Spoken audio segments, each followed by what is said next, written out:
You're watching Open Agenda. Here's our host, Joe White. Welcome to Open Agenda. I'm your host, Joe White. In the studio with me today is Mr. Michael Langford from Salisbury. Thanks for having me. Dr. Joe Venosa from Salisbury. Thank you, gentlemen. Thank you. Salisbury. We're talking about Salisbury City Council. Seems to be in the wind today. Yeah. I know you both were at the City Council meeting Monday night, and Michael, you gave some great comments. Public monies are for the public's interest, not for private development. And you can conflate private interest with a outcome that can theoretically, benefit the public, but that's not actually using what those public monies are for.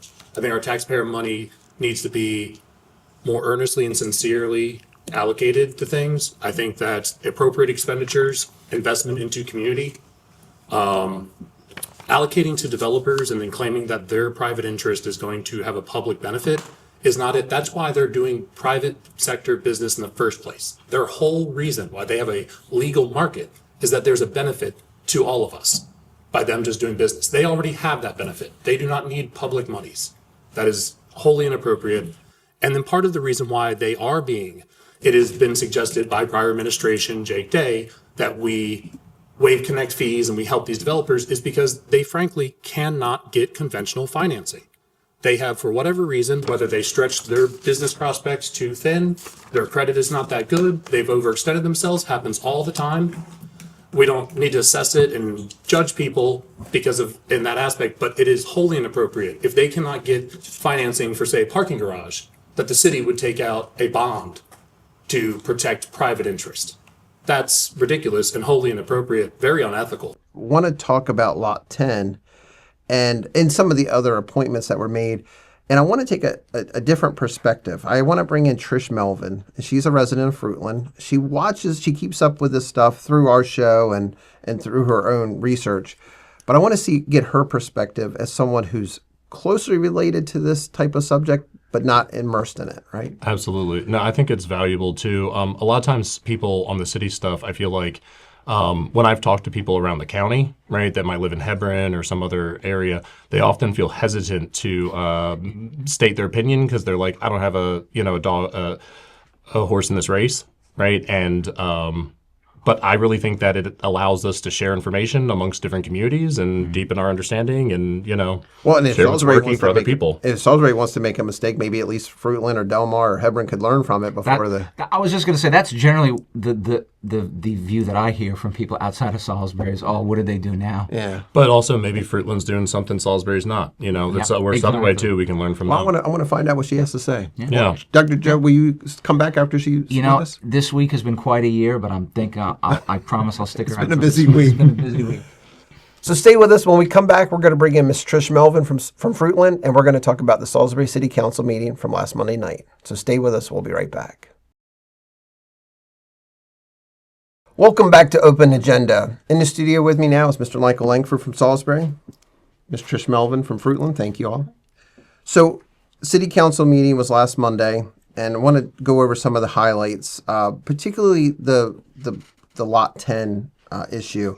So I would like to discuss, again, the Lot 10 subrecipient agreement. So specifically, it feels so inappropriate, this resolution, because of my earlier comments about public money is not for private interest. If you go to page 28 and 29 on the agenda packet for tonight, you can see that there's a PAYGO, capital project PAYGO funding general information form from the Maryland Department of General Services, in which the developer, this resolution, calls for us to release state money. And the first draw, black and white, says land acquisition. After the conclusion of land acquisitions, developers can be reimbursed up to $75,000 upon presentation of the payment, proof of payment. Why are we paying a developer who is supposedly investing and filling our coffers with the state money? So why would we ever? That is just bad city governance. It's wholly inappropriate, is deeply unethical. Jake Day is to blame specifically for this, and it is wrong. I am willing to say that. State money for infrastructure improvements is the justification given. But if you look, the very first draw, black and white, says $75,000 to the developer. Why would you ever support that? It doesn't make any sense. Why would you, if I go into it doesn't make any sense. The taxes are then stayed because of here's home.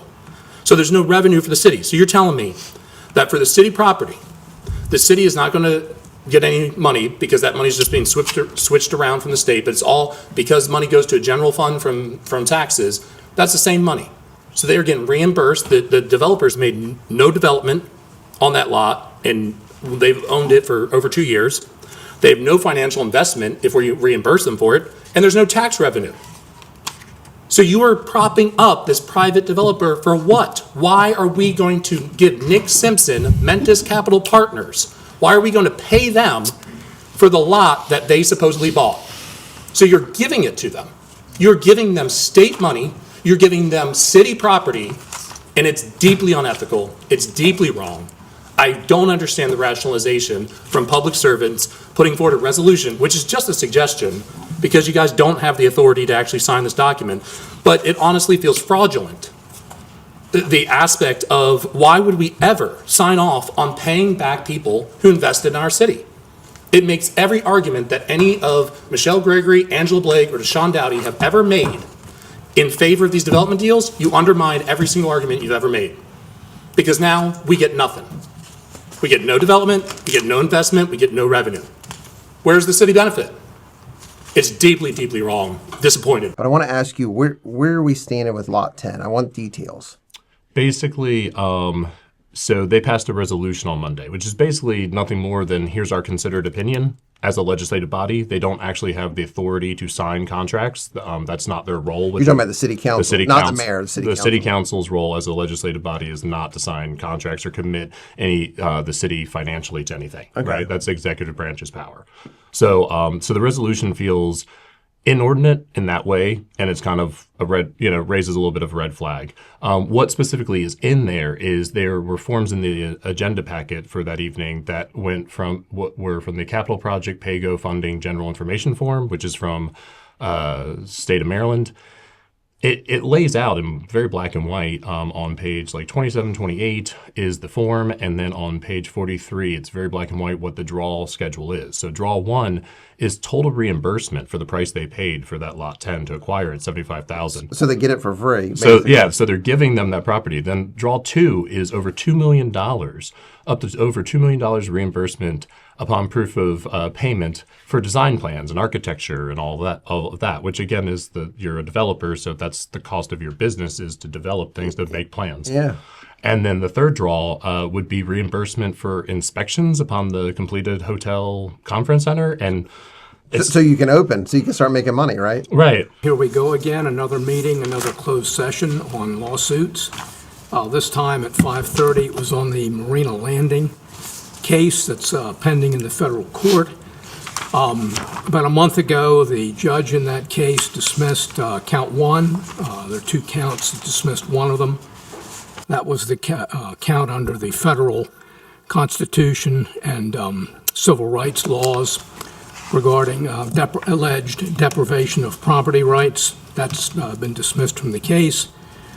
If that was part of the discussion, there's absolutely no reason that couldn't have been held in open session. It's a matter of public record.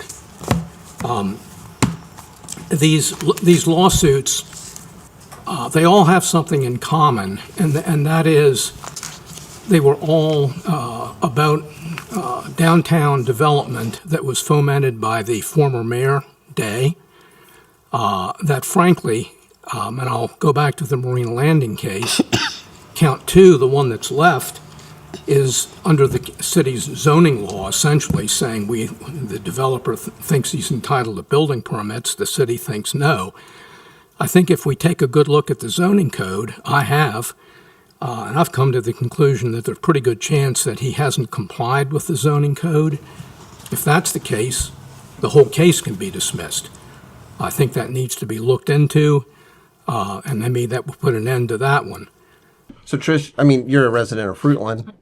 Thankfully, you're not dealing with the Salisbury. Happily resident of Fruitland. But you're hearing this. I mean, a private enterprise is coming in. They're getting public land that was owned by the citizens of Salisbury, and now not only is that price going to be reimbursed to the developer, but also part of the development of it, and even the inspections at the end. How do you feel about that?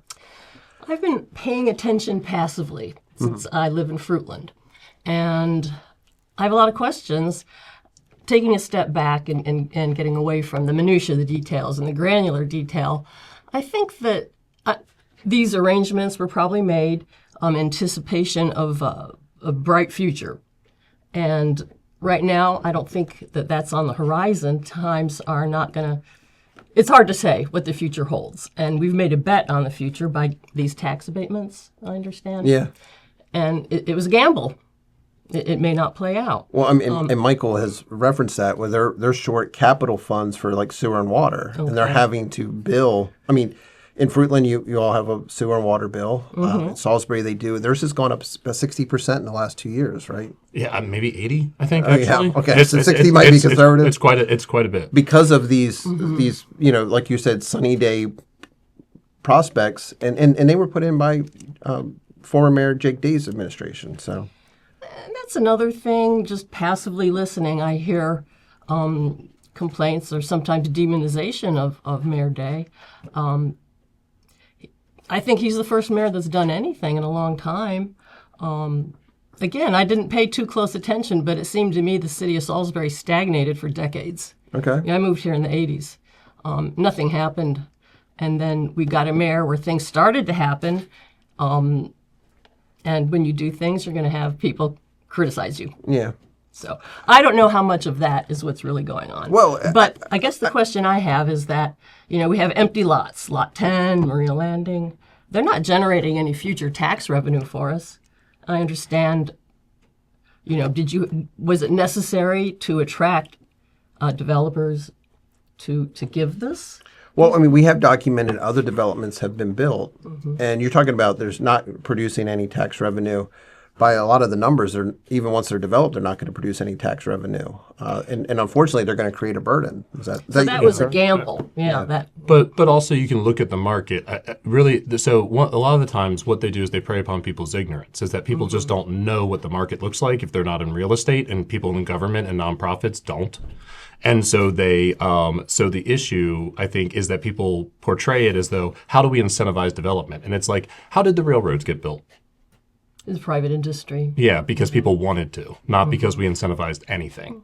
So the way to be effective, like in public-private partnership, look at Amtrak. Not always financially solvent, but like works, functions, right, as it's supposed to. People use it as a commuter daily from New York and DC and Baltimore. It works. There's a way to do private-public partnerships. This is not how it's done. And I think that's my big problem is that a lot of times people aren't familiar with real estate.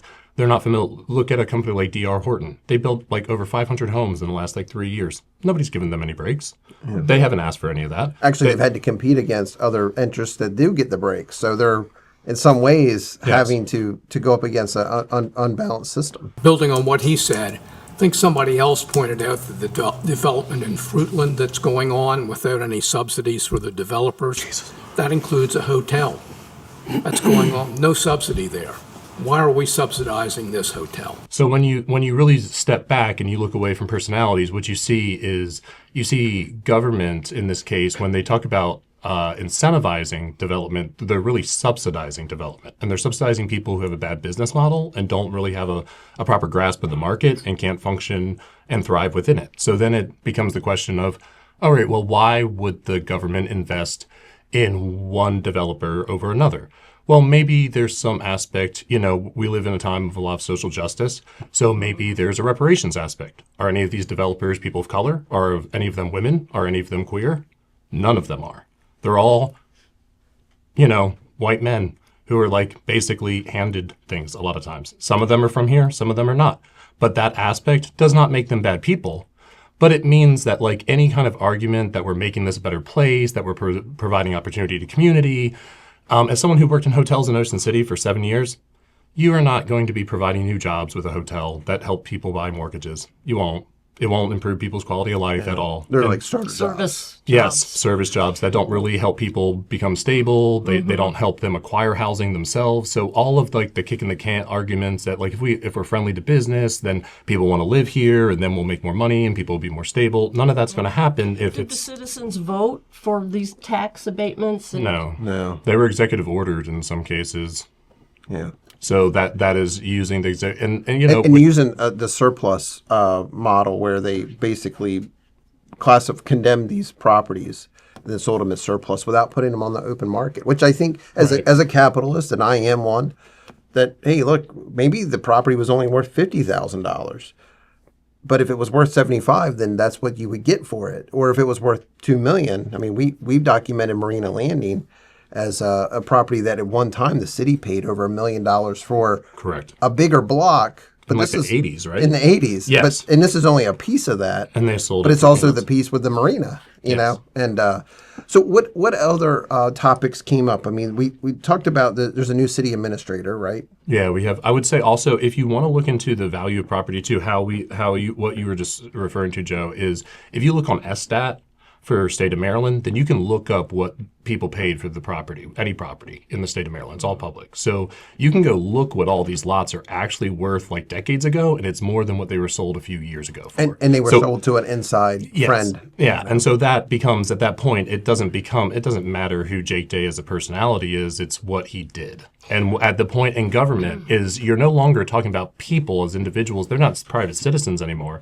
These are public officials. These are people that we hold to a standard. They're accountable to the public. And they're supposed to be transparent in the dealings. And if it didn't work out, then that needs to be said. And it's not really a personal thing, but people take it so personally when really it's like, this is how we make a better government is by saying this worked, this didn't work, you know? So if there was no benefits, tax abatement, or tax relief, would these lots just remain unsold, growing weeds? I mean, they're not growing weeds. I mean, that lot 10 was used one by the flea market for over 2 decades, and then it's used by the courthouse every week. I mean, lawyers, police officers, people go into rank court, everything the district court I drove does. through there the other day. It was empty. It was a 3 o'clock on a Thursday afternoon. I guess court. Court's I out. understand. I had Yeah. parked Go there to for court. But also, I go to court there, but they've also it's closed full. it off, right? Now Nick Simpson's been, kind of having a little temper tantrum about like who can use the lot since he does properly own it. Yeah. But the agreement was that people can continue to use it in perpetuity until it's developed, and it has not been developed. So he's not even keeping his word on that level. Yeah. Well, I got a question because I hear comments about developers from out of state. I think April mentioned a developer from New Jersey who's totally ignoring the upkeep of properties. And so I hear that the out-of-state developers are demonized. Then the local guys are called cronies, and they're demonized. So, I mean, what developers do we want? Well, so, I mean, you can't take what one person says and apply it to all of us. So, like, for me, what I want, I tell my tenants this all the time. You don't want me to give you a preferred parking spot. You don't want me to do you any favors. You want me to do my job. So, with developers, develop. You don't need any help. Well, that's how they do it in Fruitland. And that's exactly it. seems to work. And all That's fine. over the rest of like Delmarva, there's plenty of people that are just developing. So like they don't need that help from our government if they have the money. I think a lot of times, I think out of town, in town, I think that those are things that make people feel comfortable or whatever. But really, it doesn't really matter where somebody's from. It's the quality of the work they're putting out. So I've it's just like never heard a good word said about any developer, full stop, wherever they're from. So The developers who need a handout, but you don't hear from the ones who just do it privately. Yeah, They come in, they develop their property, they make their money, they make a profit, And they're move private. on, and they, It's it private. sounds like It's- the essence of the problem is the just initial arrangements that were made to accommodate. I think that the reason why we're looking at the developers and making those assessments is because we're looking at a very narrow subset of people, right? And that we don't really need to take 3 to 6 individuals that we're referring to as developers in town, out of town, whatever.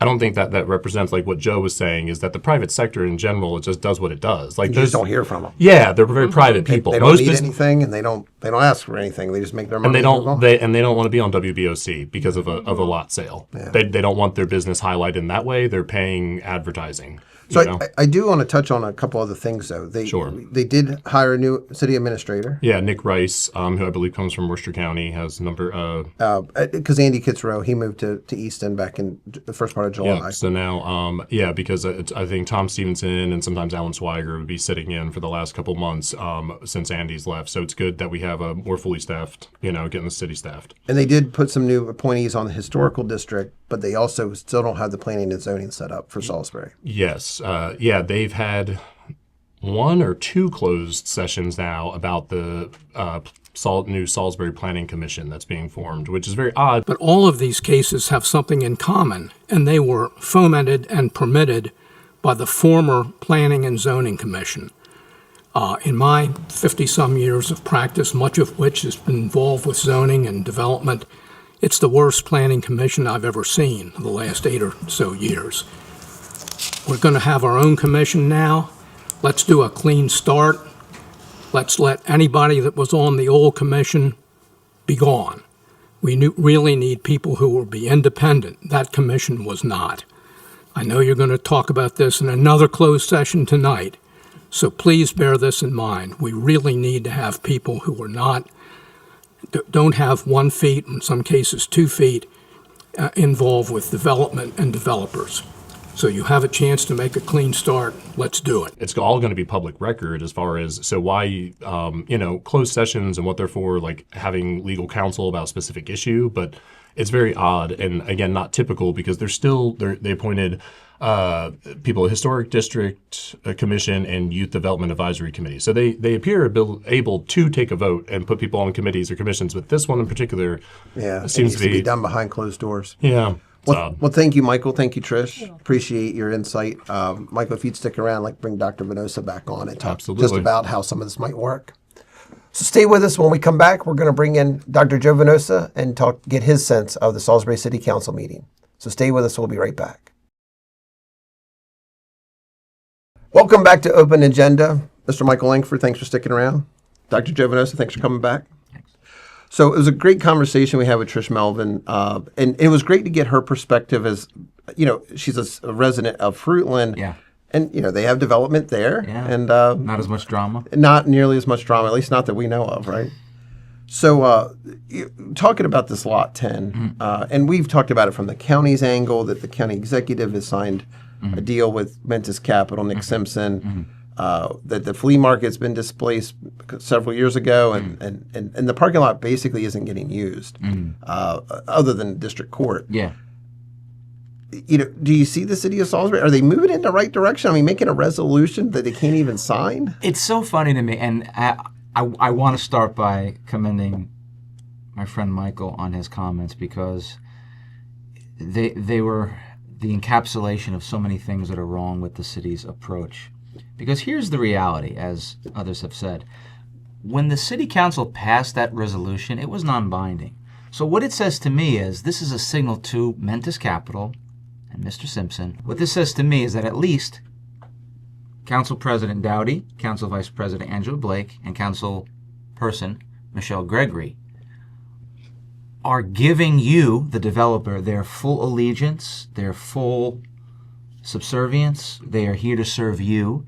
We don't care what the courts say. We don't care about the fiduciary responsibility to the citizens. We, as the council, at least the 3 of us, are here to serve you, the developer. We will give you my child's future infrastructure funds needs. We will give you, Mr. Simpson, your children's safety for more police or firemen. And we will give you all those things because we want to be business friendly. And what that really means in real speak to somebody like me is the local government is going to pick who gets to develop our public resources, and they could profit on it, even if they're not actually using any actual traditional mechanism of profit and loss, right? The government's picking a winner. Oh, yeah. And the irony is this is going to lose anyway, because as the representative of the Chamber of Commerce said in a city council meeting about 6 months ago. He literally said, yeah, this is going to be a great opportunity for a lot of people to have their first-time job, which translates as a minimum wage job. It's not going to give any local person the ability to become a homeowner, right? Yeah. This is another series of low-wage jobs designed to basically be, framed as some big investment. I see that lack of quality, right? So like, there are larger like economic issues that nobody locally is responsible for. Sure. But if you just like zoom out for a second and go 30 years back, what somebody who makes $50,000 today, who is still just going to be, it would have made you solidly middle class 30 years ago. Now you're still working class. You're still really struggling paycheck to paycheck. And what you can get for those wages now is you can get a room at the Ross. You can get which is a dormitory style. Right. You can get a couple hundred square feet for $850 a month instead of before you could get a whole house on a quarter-acre lot. Yeah. And this is what's so frustrating to me as somebody who considers himself sort of a traditional progressive, is that you've got these people who are doing the bidding of corporations and developers, and I don't care whether they're local or not. I had this conversation with a fellow academic from a certain university, and she basically made the argument, they're local, so we know that, that they have our best interests. I was like, oh, so local crooks are better than out-of-town crooks? It's a crook you know. It's a crook I have to say this, I cannot truly express how idiotic that belief is. It is amazing to me the lack of values and integrity in people, in the sense of just like what I said on Monday was that public money isn't for private interest. It's just simply inappropriate. And yet that's the only thing at least the majority of the city council can do, at least particularly these three council people. Yeah. These three council people, it's not that they just do it, they go out of their way to the public to say, we serve thy mentis capital. And look, one thing that should be really brought up is Michelle Gregory has thrown her hat in the ring to run for county executive. You could talk about her chances of winning or being She hasn't actually filed yet. Okay, but she said she's She said, sure. But she's giving you a good synopsis of what that might look like. And we already have a county executive who's willing to sell us out for the developers. When people use that term uniparty, this is where I see it as a real thing. She's a Democrat and Julie Republican. Giordano is a right-wing Republican. Michelle Gregory claims to be a progressive Democrat. They both want to give Mentis Capital and other developers your public money because they both find some kind of maybe enjoyment, belief, maybe they're... No, I think it's in their campaign finance It could... disclosures. If you want to look and find it, that's what it was. I'm sorry. It's in the campaign finance reports. Yeah. I mean, I think politicians don't function different than business people in the sense that they're doing what's in their self-interest, right? That aspect of what Adam Smith talked about in Wealth of Nations still applies here, that people are generally, seeking what is pleasurable or beneficial to themselves. It's in their self-interest. Doesn't make them bad. Sure. But I think as a society, I think one of the things that's missing is that there's a process, right? There's a permitting process, there's inspections, I think that due process and leaning into that versus it's not really supposed to cater to any particular one person's interests. Obviously, but even Adam Smith says that, right? In the Wealth of Nations. Because again, one of the things people tend to forget about his approach, even though I don't necessarily fully agree with it, but he also was very much guarding against monopolization. A true free market doesn't give certain entities the access to a government to pick a winner or a loser. And yet, here we are. Yeah. Well, thank you both. I really appreciate your analysis of that. And I know that you both stay on the case, so to speak, at the city council. Yeah. So when more comes up, I hope you come back in and talk about it. Definitely will. Thank you. Thanks for watching this episode of Open Agenda. We'll be back later this week with another new episode.